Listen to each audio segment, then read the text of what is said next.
Hello and welcome to Straight Talk. I'm Yusuf Aram.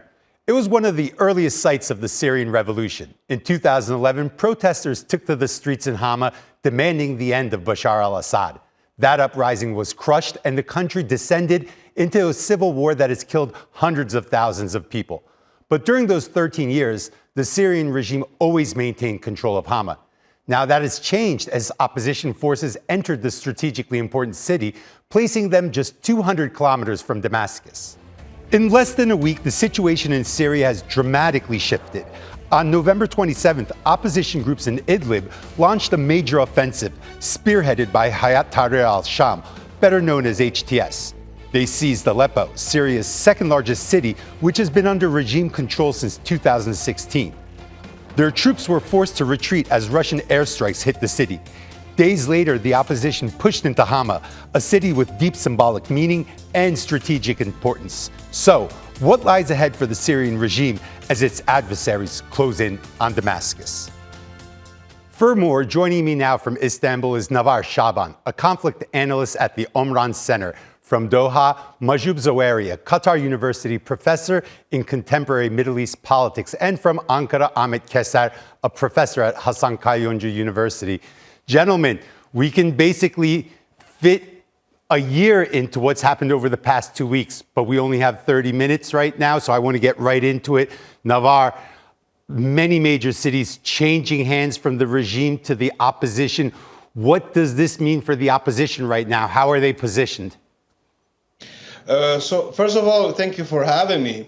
Basically, what we are witnessing right now is we are seeing a strategic increase on the area controlled by the opposition by triple the number, not only by controlling western countryside. No, we are seeing them controlling now main cities such as Aleppo, which is considered the capital of the north. After Aleppo, the seizing, recapturing of Saraqib, the Ma'arat Nu'man, Khan Sheikhun, Hama, and now the operation is heading to Homs, which means that we are now, the opposition is now controlling a huge network of roads, facilities, infrastructures, airports, and main cities, which is inhabited of millions of civilians. A lot of IDPs are returning to their homes right now. A lot of IDPs are starting rebuilding their home already in different cities. So in conclusion, we are witnessing an increase on a strategic areas.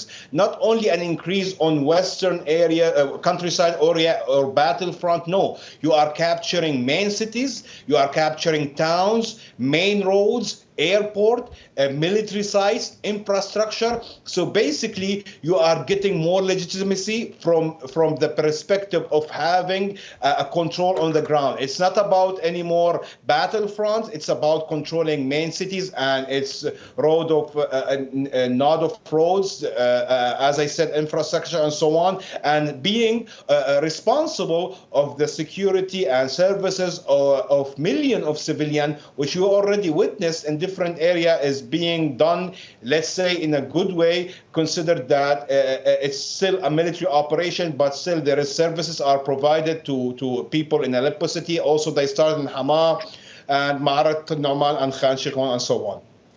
Mahjoub, Hayat Tahrir al-Sham, otherwise known as HTS, a splinter group of al-Qaeda, we could say, designated as a foreign terror organization.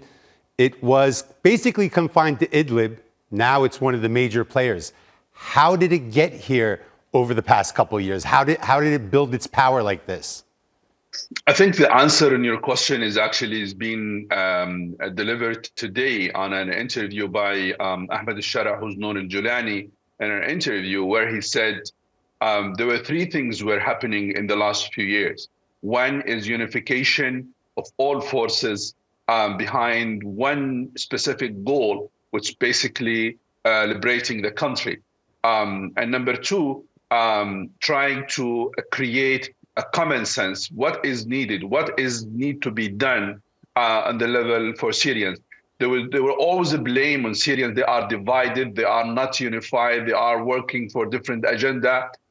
In the last few years, as someone who's following closely the file, there was a lot of accusation from Europeans, Russia, and others. Now they are saying we are no longer divided. We are one voice, one front. And the third thing, I think it's very clear that the capabilities to work and not only capturing the cities, but also trying to normalize life in the cities. It was obvious. I mean, last night, part of Aleppo was functioning as nothing was happening.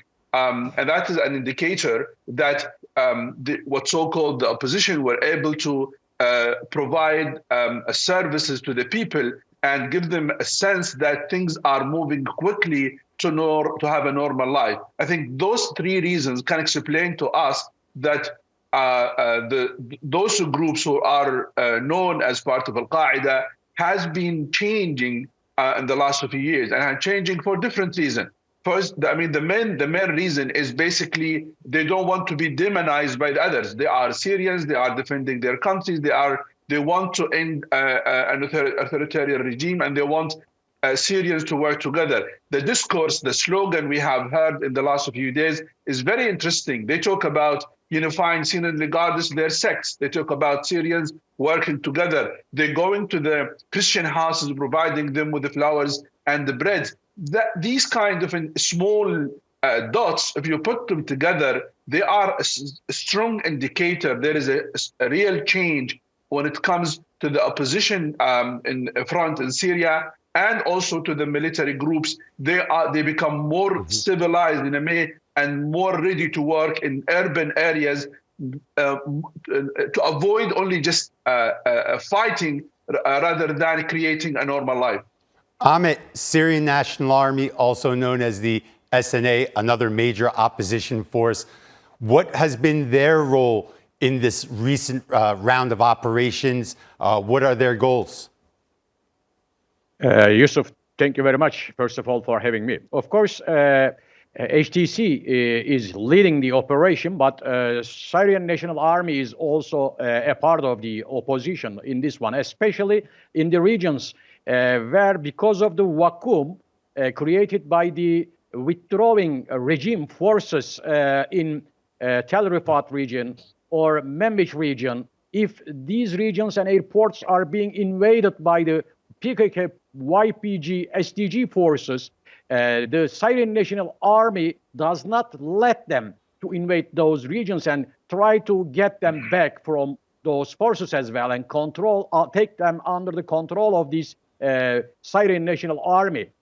Even the same applies in Aleppo region and other regions as well, while supporting the HTC operations, also trying not to leave the areas to other forces supported by other global agencies. And in this respect, they are also supporting the activities of HTC to some extent, because HTC was already trying to change the image for 2 or 3 years, because for the latest research we have conducted on the ground about the role of Hayat Tahrir al-Sham, we have collected opinions from the experts, and we have seen that HTC was tried to change its image from an insurgent group to a local governance institution, and that article was published already in Studies and Conflict and Terrorism. So we have seen that it is also changing the image. The Syrian National Army already has a positive image in most of the areas. So within this perspective, we have experienced that the regime did nothing within the frame of the Astana agreement, did not come close to any agreement, did not come close to providing any rights for sustainable peace and living conditions for the citizens of the Syrian, to combine them in a sustainable peace progress. So we will see how this will develop in the upcoming days, and maybe in 1 or 2 weeks. Mm-hmm. Navar, you have two different major opposition arms. You have HTS, you have SNA. They seem to have the same objective, which is get rid of the Assad regime. How is the cooperation between these two groups? So it's a very good question. Basically, when there was a joint operation, or let's say a joint battlefronts such as Aleppo. There was a coordination between them because Fajr al-Hurriya was storming from the eastern part of the city, while the other operation room was storming from the western part. So there was a major cooperation at that time. But both of them, still ongoing cooperation, but both of them are now allocated in different geographical area, and being responsible of securing different structure of communities. Basically, Fajr al-Hurriya is storming and recapturing areas, captured area from the regime on the eastern part of Aleppo, such as Queris, Rasm al-Harmel, al-Khafsa, and several areas, which led them to a confrontation with the SDF, not such as a small pocket like Tal Rifat or Sheikh Maqsood. No, a bigger one with major supplies line, either from Manbij or from Maskana, because the regime retreated and delivered this location or this road from Tabaqa to Maskana to these areas to the SDF to be to make them to make it under their control. So basically, Fajr al-Hurriya is now facing a new threat, which is an ongoing daily confrontation with the SDF after they were able to vanquish the regime from different areas. On the other hand, but they are not dealing with major communities. So the burden of services after the liberation, we are not witnessing it, or we are not sensing it on that front, because there is fewer community than we are talking about Aleppo city, Hama city. It's a big community. So that's why immediately after the capture of this location and other towns, other villages, we saw in different channels, different medias, either from the HTS or from other NGOs operating in these areas, that there is ongoing services are being provided on daily basis, because these are big community and they need it. Okay, Mahjoub, I want to talk a little about Bashar al Assad. 2 weeks ago, he was in a pretty good position. Syria looked like it was stable. Today, not so good of a position. He's basically looks like he's the mayor of Damascus if Homs falls. What are his options right now? And is this the last page of his story? I think, the enemy of Bashar al-Assad can be summarized in 2 points. Number one is changing the status quo of the alliances. This includes Iran, Hezbollah, and Russia.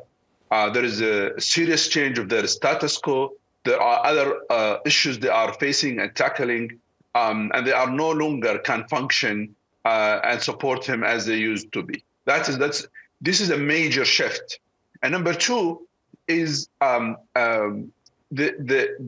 achievements we have witnessed in the last few days does tell us clearly that the regime is very weak internally and was not able to strengthen its own forces in the last 10 years. Basically, there is a serious collapse, internal collapse within the military institution and politically. Otherwise, considering the preparation, the support that the regime was receiving from all parties, in Iran, Russia, and Hezbollah, the regime should be in a better position.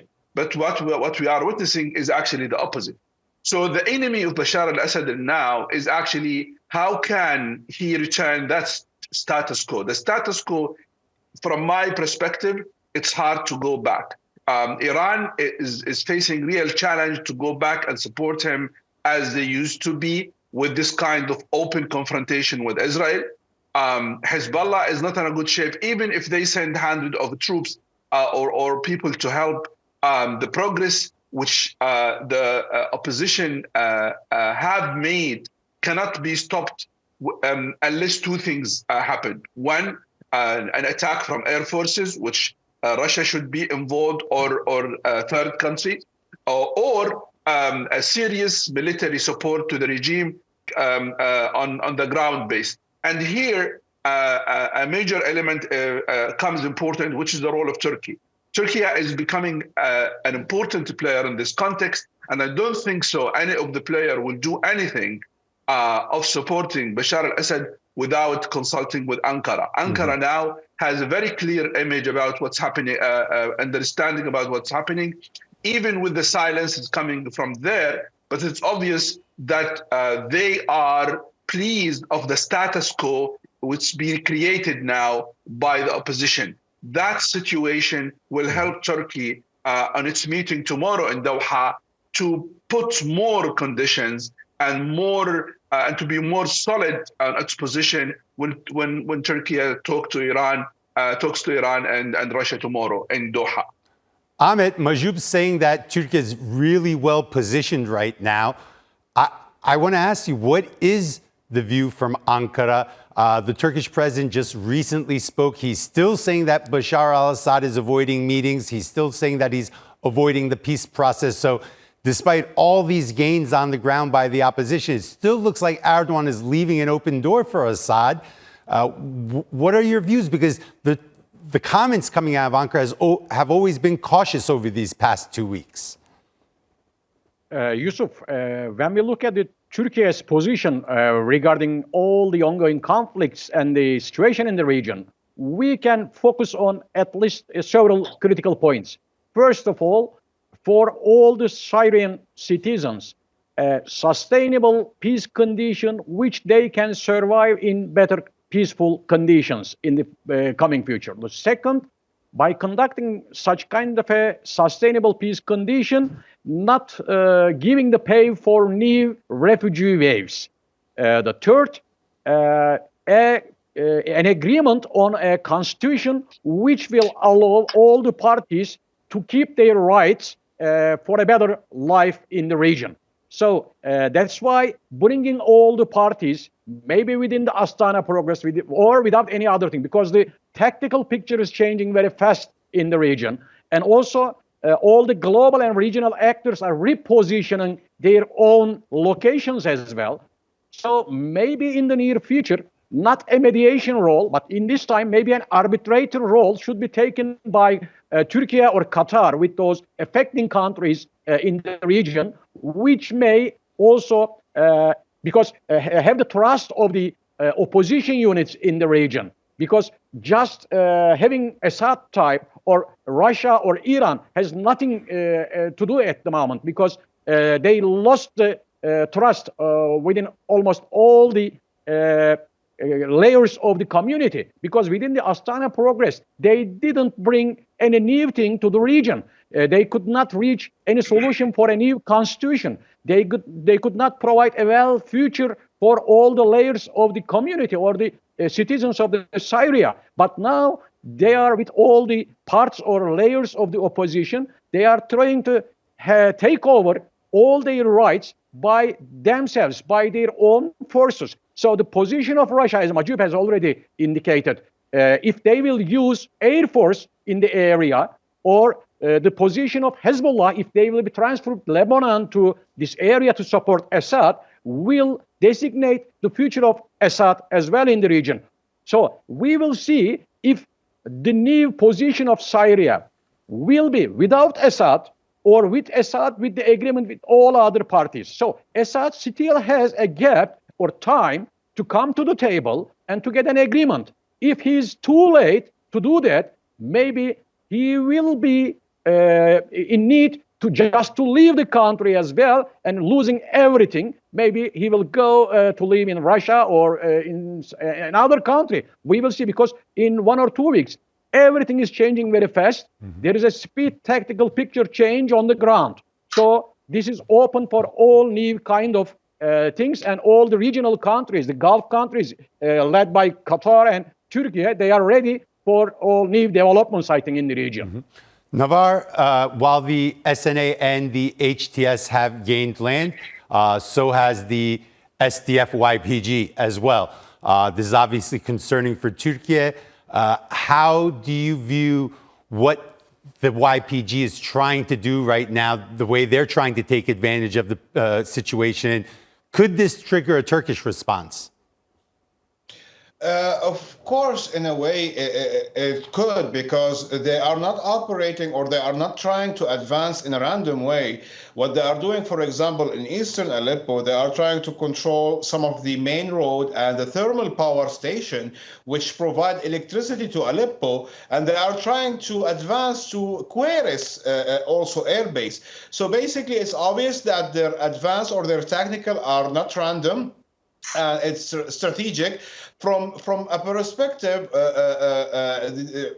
Them seizing the terminal power station, will give them some kind of leverage to negotiate or to have their own terms. So of course, their move might trigger Turkey. We might see some kind of operation or surgical operation in Minbij front, or even further than that in different fronts. But the idea is, I think Turkey knows exactly that the SDF right now are not operating in a random way. They are seizing, I'm not going to say strategic position, but they are aiming to have a strategic area of influence, or at least an area that have some kind of strategic impact, which give them some kind of a leverage in the future for their own negotiation. Of course, I don't see them trying to go further to Aleppo city, but they are trying to at least take control right now in some location in eastern Aleppo that gives them some kind of strategic leverage in the future. Mahjoub, January 20th, Donald Trump, he's going to be sworn in as the next president of the United States. Two questions. Were these operations fast-tracked to predate Donald Trump? And what are you expecting Trump to do when he returns? Syria withdrawal, yes, no? Let's agree on an idea that the United States is no longer the major player. The United States has accepted of leading from behind since 2012. And that role basically making the United States impact weak. And that basically is more reactionary rather than based on initiative. So I think what the United States will do under Trump is trying to find, I would say, a third or exit strategy, so they can avoid more, I would say, confrontation, and also trying to not to enter in a confrontation with Turkey in particular and Russia. The major problem in this context is Israel. What Israel will do? Israel is already trying to say the United States should be intervened, should be more effective on their intervention in Syria. They don't want, they claim that Iran will be in the border. That is misleading. Iran has lost the momentum in Syria. Iran has lost the momentum since 2015, and now it's the weakest point to Iran. Iran will not be able to gain its position in Syria.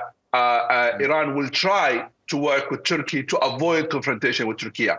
So in this context, I think the United States will be relying on the alliances in the region. This includes Turkey, I would say Qatar. I think also they will work with Iraq as well. So to try to avoid any kind of serious confrontation with giving Israelis more support that the new realities in Syria will not be a threat to the security of Israel. That will be the Trump, I would say, exit strategy and the roadmap to face the current situation. Ahmet, can the U.S. and Turkey work on some type of U.S. withdrawal?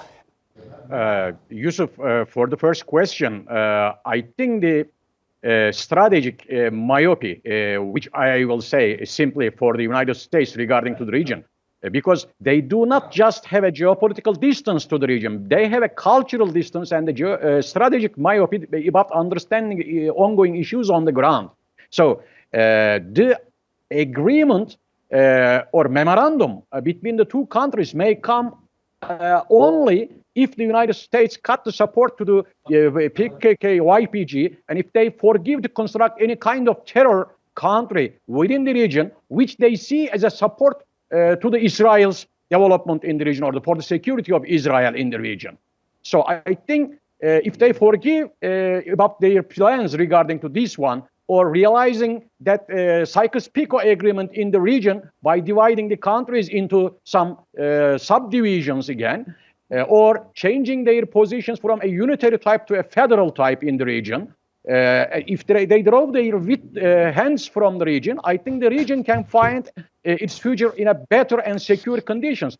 The people of the region has to have the right to decide about their own future, not the United States from outside. That is the first condition. Amit Mahjoub-Nawar, thanks for joining me. I have a lot more to cover, but we're out of time.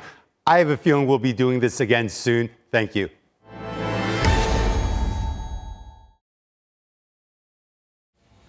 And that's all for this edition of Straight Talk with me, Yusuf Aram. If you got any comments, please share them with us on X at Straight Talk TRT.